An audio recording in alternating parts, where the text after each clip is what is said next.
Welcome to the online lectures for software engineering.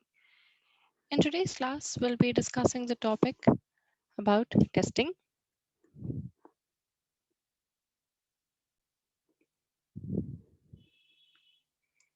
Now, coming on to the testing tactics. Now, what is the goal of testing? Why do we perform testing? The goal of testing is to find errors within the software that you're developing, and that a good test is one that has a high probability of finding an error. Now, when you're doing testing, you're going to plan or you're going to make different test cases. Within the previous class, you've seen an example of what are test cases. Just to remind you, if suppose you are designing a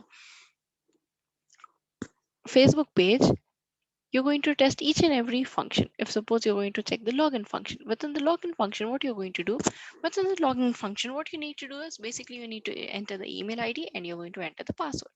Now within this, what you're going to do, you're going to give first, you can give a wrong ID and the correct password,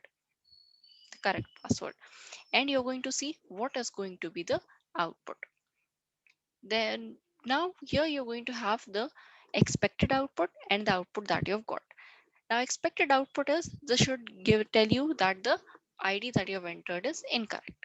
So if your expected output and the output when you've compiled the actual output, that is your actual output and the expected output, if both of them are same, then means there is no error. Then the next test case can be designed when you are going to give a correct email ID and a wrong password. So here you're taking each and every scenario and trying to finding out the errors within the software. Now today we'll be studying two types of testing: white box testing and black box testing. I'll be beginning with white box testing. Now, what is white box testing? Now, the different names for white box testing. White box testing, it is also called as clear box testing. It is also called as open box testing, structural testing, or transparent testing. And most commonly, it is called as glass box testing. Now, this important testing, white box, black box testing, this is a very, very, very important answer. Within this last unit, I can say that within testing, this white box testing, black box testing, these are the most important topics and the frequently asked questions. Now, coming back to white box testing or the glass box testing, this type of testing, this is used so that you're going to testing of the software solution's internal structure. You're going to test the internals of the white box within the white box testing. That is the designing part and the coding part. Now, how this is going to be done? It is going to use the control structure. It uses the control structure. Now, where do you get the control structure? This control structure can be found at the component design. That is where you have identified the different components that are going to be assembled within the software. So based upon this, you're going to derive the different test cases and you're going to test the internals of the software. Now in this type of testing, the code is visible to the tester. Now the code that is there for the software, that is visible to the person that is testing the software within white box testing, and it focuses upon verifying the flow of inputs and outputs. That is, what input is given, what outputs are generated. This is identified within white box testing, and it focuses upon improving the design, the usability, and strengthening the security of the software. Now, this white box testing has got different techniques. Now, let's begin with the different techniques within the white box testing. The first white box testing technique is called as the basic path testing. Now, within basic path testing, the first one that we're going to study is the flow graph notation. Now, within this flow graph notation, now as the name says flow graph, you're going to use a flow chart. Now, a flow chart is used to depict the program's control structure. Now, within this program, you can see that this is the sequence representation. That is, after this, the another statement might be executed. Then you've got if condition. For the condition, you're using this type of symbol, like you use a diamond symbol the same way for the if symbol is used. Then for while symbol, you would now, as this is the control, as you're focusing upon the control structure, it is showing you the different arrows. Now these arrows are called as your edges. Arrows are called the edges, or you can say those are also called as the links, and these links, they represent the flow of control. That is, control is flowing from which entity to the other entity. As you're seeing, that sequence is being flowed from one to the other. Then if statement, then while. How is while? What is until going to execute? Then if you have a case, how it is going to execute. So you're going to test the flow graph notation, that is whether the sequence is being followed or not, whether the control after the sequence, whether it is passed to the if statement or not, after if, whether it is passed to the while statement or not, whether it is executing correctly or not. So the first one, that is the flow graph notation, is done. Now the next technique is independent program paths. Now within this independent program paths, there is two steps. The first one is you're going to draw the flow graph of the entire program. Now, as we've seen within the previous case, you've drawn the control of the program. Here you're going to again draw the entire graph function, that is from one it is going to execute, second, then the third, then fourth, then fifth, then sixth and seventh. So there's a sequence. Then the next step is, step two is to determine the different independent paths. Now let's see what are the different paths. It's coming on to the path one.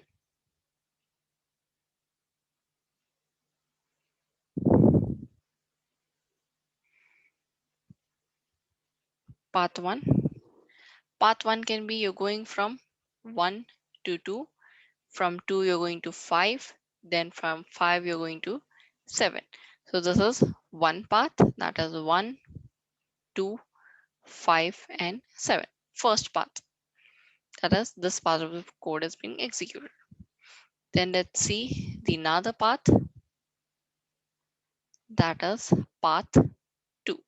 For path 2, let's see from 1 to 2, then 2 to 5, then it is going from 5 to 6, then from 6 it can go till 7. That is, here fifth for 5, until it's true it is going to execute one statement, then the other statement is going to be executed. For false, the seventh statement is going to be executed. So the sequence is as follows: 1, 2, 5, 6 and 7. So there's another independent path. As the name suggests that you're going to identify all the independent paths, it is going to test each and every path.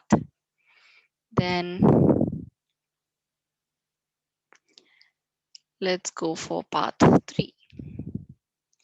For path 3, let's go from 1 to 2, then from 2 to 3, 1, 2, 3. Then you can again execute from 2, you can execute 5 also. So from 2 to 5, then from 5 you can execute 6 and then 7. So we have gone from 1, 2, 3, 2, 5, 6 and 7.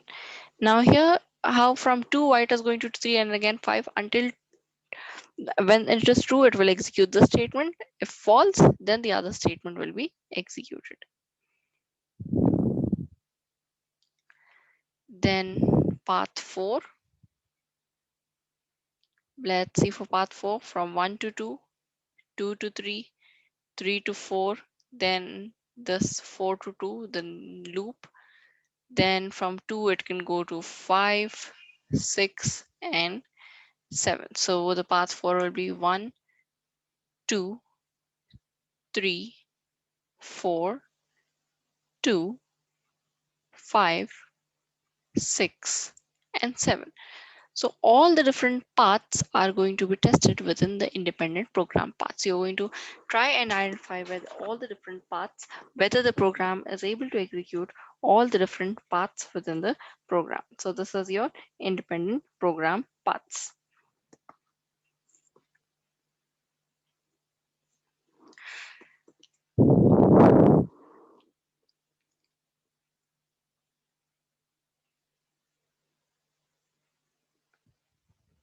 So all the paths are mentioned here. The one that you have seen was in the previous slide. All these paths are here listed it within the next slide. Then the next one is graph matrices. Now this graph matrices, this white box technique, this is used to develop a software tool that is going to assist the basic part testing. A data structure called graph matrix is useful. Now this graph matrix, it is a square matrix. As you can see, square matrix, you got 5 cross 5. So you've got a square matrix whose size will be equal to the number of nodes. As you can see, how many nodes are 1, 2, 3, 4, and 5. So here again, you've got 1, 2, 3, 4, 5. That is how you get a 5 cross 5 matrix. Now within this 5 cross 5 matrix, how you're going to develop the graph matrix.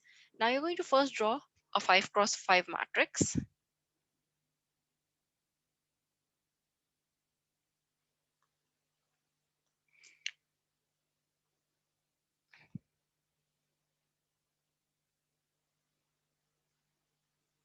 Now with this 5 cross 5 matrix, first you're going to write down about all the nodes and what are the different nodes connected to.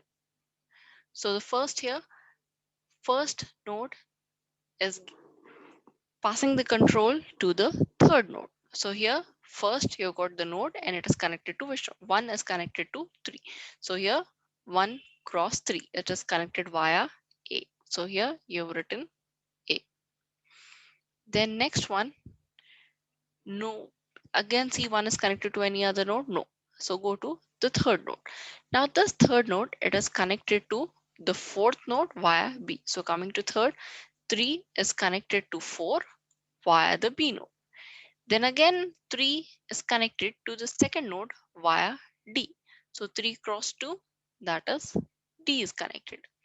Then any more paths from 3? No. So go to the next node. We are currently at the node 4.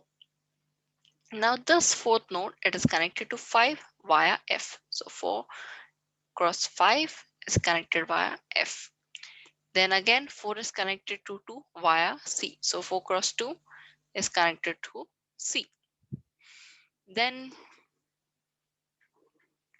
the fifth node. This fifth node, this is connected to the third node via the edge E.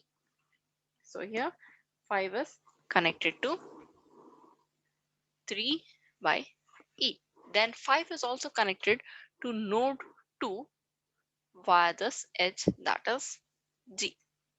So this is how you're going to convert the flow graph by designing a graph matrix. So this is how you're going to develop a software tool that is going to help you in the basic part testing.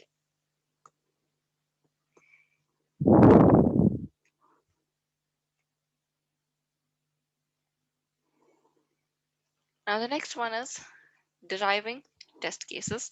Now these test cases are derived as first using the designer code to draw the flow graph. That is within the flow graph, you're using the designer code to identify what are the different nodes, how the control is being used, what are different connections.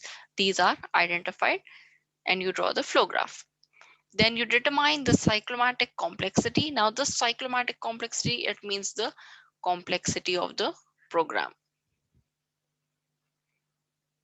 or the complexity of that flow graph that you have designed. Then determining independent paths, that is like we have done the independent path testing. Then preparing test cases that will force execution of each path within the basic set. Now with independent path testing, we have seen each and every path within the testing, that it is forcing the program to go every way so that you get to know whether each and every function is working properly or not. Based on a scenario, the program should not fail, it should be able to execute. Then the next is the control structure testing. Now this control structure testing, within the control, this is the basic part testing is one of the testings for control structure testing. So within here, for the first one is the condition testing. Now you're aware of this condition testing. Now we've executed different programs. Now when you execute when you execute programs, you get some specific type of errors. You can have a Boolean operator error, that is and or not or errors, or variable errors. You can have parenthesis errors, relation operator errors, or arithmetic expressions error. So you're going to find out if any type of error exists within your code. So this condition testing is a test construction method that is going to focus upon the logical conditions. Now all of this are your logical conditions. So all of these logical conditions are being checked so that you can identify any errors within these different conditions. The next is the data flow testing. Now this data flow testing, it is going to select different test paths according to the location or the definition of the variables that you're using. So as how the data is flowing, it is based upon the different test paths and the variables that you're using within the program. Now this is a somewhat of a sophisticated technique and is not practical for extensive use. That is, you cannot use it for larger programs. This can be used only for small programs. And it is targeted for nested if and loop statements. Then the next is loop testing. Now within loop testing, you've got different types of loops. You can have a simple loop. There's a representation of simple loop. You've got a nested loop, loop within a loop. Then concatenated loops are there. Unstructured loops are there, the complex ones. So you're going to test all these different loops. But how you're going to test these loops? The first technique that we'll be using, or the first loop that we're going to test, is the simple loop. Now within a simple loop, now if within a simple loop, just assume that you want to print a particular statement for 5 times. So the value of I will be equal to I is less than or equal to 5. Until that statement, you're going to execute the statement. So where if so, one second, if we take in place of I, if we take n,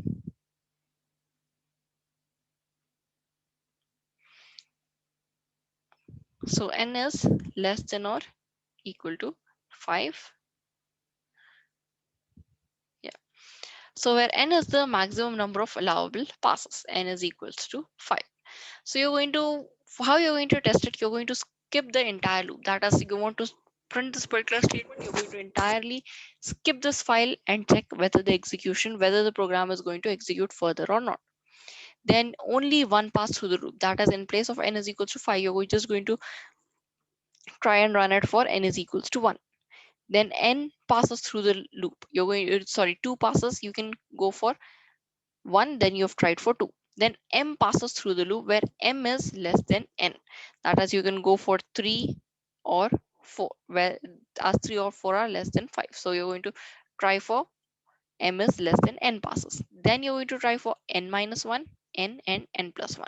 That is, n is your 5, you're going to try for 4, and you're going to try for 6. For these 3 conditions, you're going to check through the loop so that you can see whether simple loop is executing properly or not. Let's go to the next loop, that is your nested loop. So you have loop within a loop. Now when you've got nested loops, you're going to start testing from the inner loop and set all the other loops to the minimum values. Then after you set all the loops to minimum value, you're going to test each inner loop that is within the nested loop. Within a loop, you're going to conduct a simple loop testing on the inner loop. Now that is simple loop testing is this technique. This are going to be applied here. From the previous page, this is going to be applied. After you've tested in the loop, you're going to go to the outer loop. And then you're going to test all the loops until all loops are tested.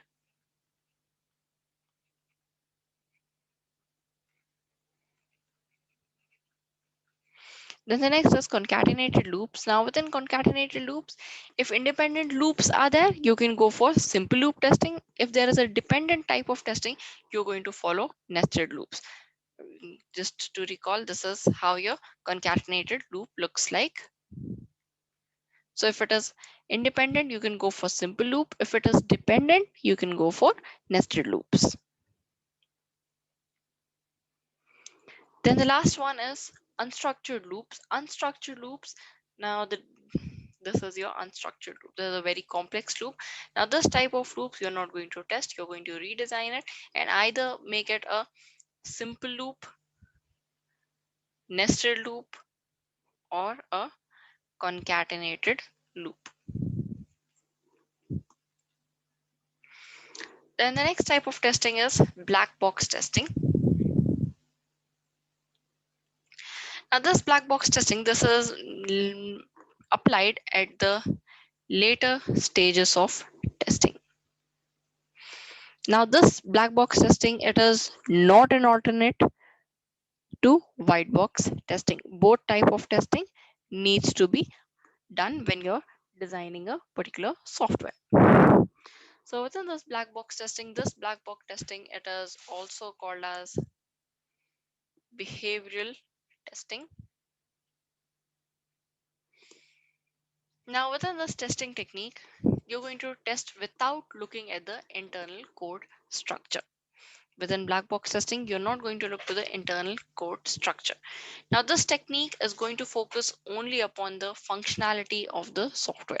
That is called as the AUT, the application under test. For those, you're just going to focus upon the functionalities.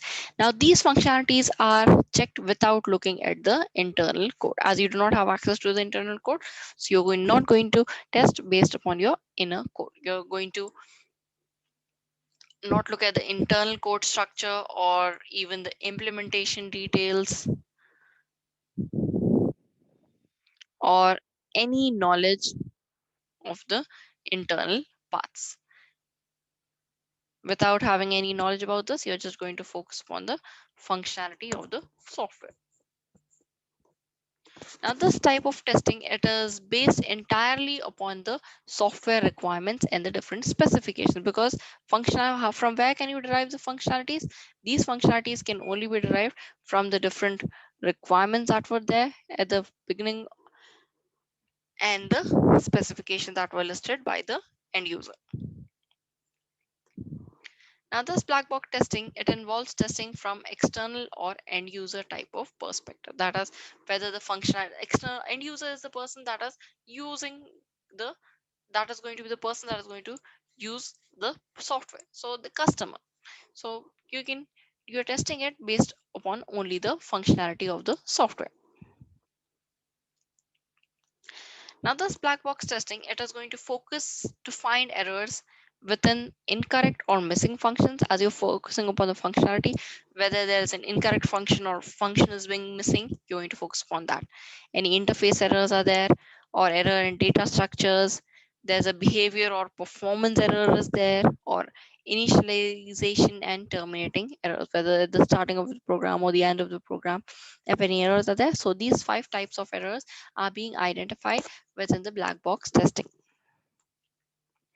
The first type of testing within the black box testing is your graph-based testing method. Now, within this graph-based testing method, the first step is going to be to identify what are the different objects that are there within the software. Then you're going to identify what are the different relationships. Now, the relationship is when an object is connected to another object, what is the relationship that connects the objects? Then this is the first step. Then the next step is to define a series of tests that verify all these objects. You're going to design the different test cases. Now the software engineer is going to begin by creating a graph. That is, first you're going to design a graph with a collection of nodes. All the nodes are going to be there that are going to represent the object. So node is equals to the object.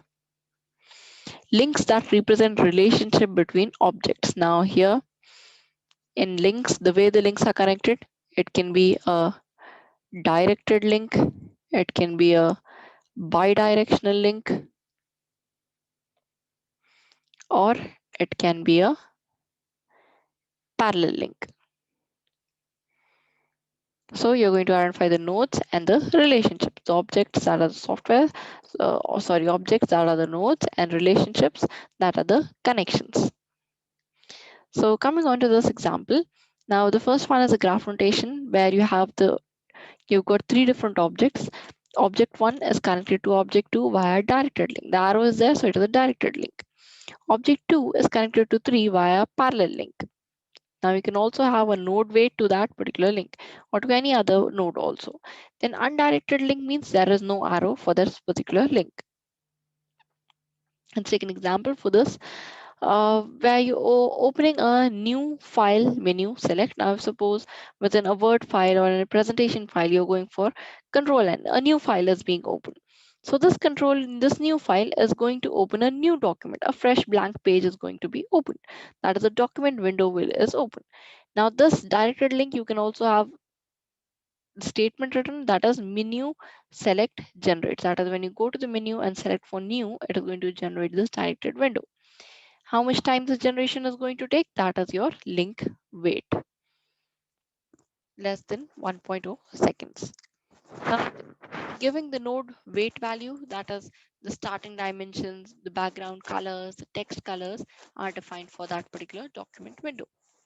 Now, this document window contains document text, or you can say document text is there within the document window.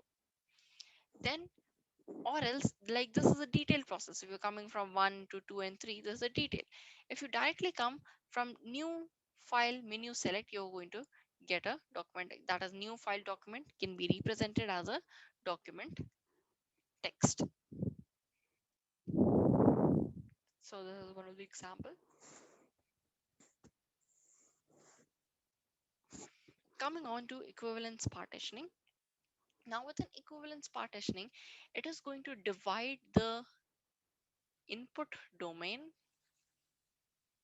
of a program into different classes. This input domain is going to be split into classes of data that will be derived from your test cases. It is going to focus upon deriving a test case, that is you can uncover errors or uncover different classes of errors by reducing the number of test cases. Now if we take an example, if you're testing an input box accepting numbers from 1 to 1000, now if you have to test numbers between 1 to 1000, you're not going to make all 1000 test cases. So here what you're going to do is that you're going to split this into two different classes. The two different classes are going to check some valid inputs and some invalid inputs are going to be checked within equivalence partitioning. Now extended variation of this equivalence partitioning is your boundary value analysis. Like you can say this is equivalence partitioning is your first part, and this boundary value analysis, this is your second part of testing. Now this is the next part of second part of, you can say, equivalence partitioning.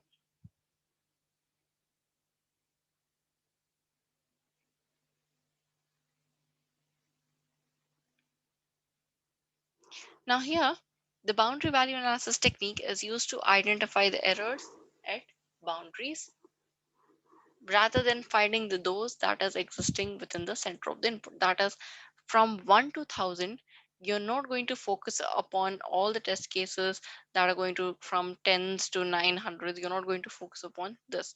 Whether you're going to focus upon only on the boundary that is from near to 1 and near to 1000. Now for 1 it can be 0, 1 and 2. For 1000 it can be 999, 1000 and 1001.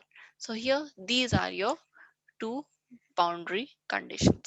Now the test case for the input box for test accepting numbers from 1 to 1000 is going to be test cases with test data exactly as input boundaries. That is the values of 1 and 1000 in our case. That is your the test case is going to test values for 1 and 1000. How it is going to test?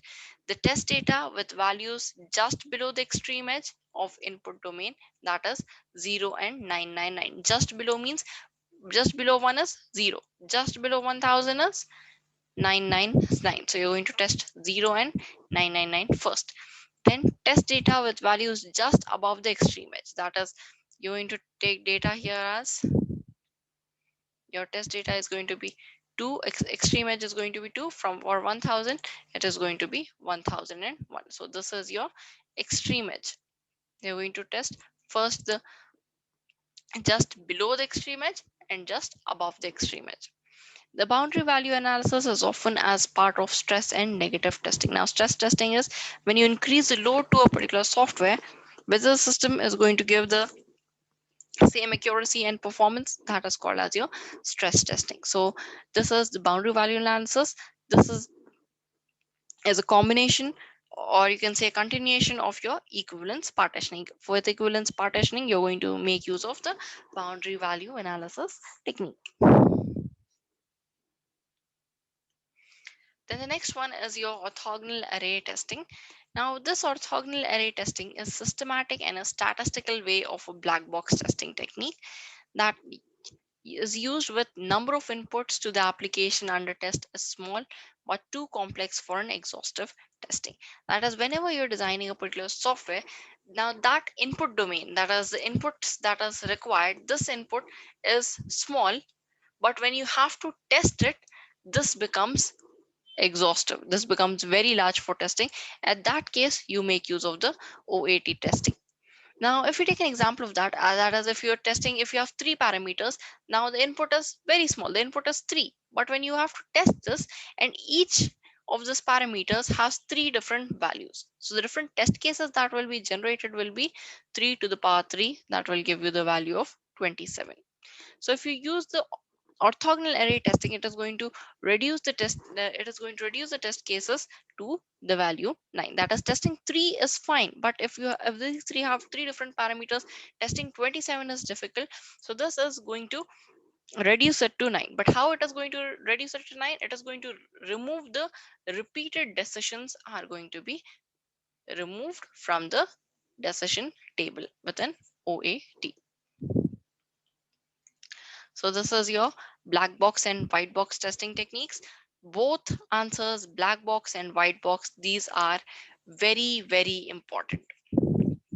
Black box testing, white box testing, very important answers from the testing chapter.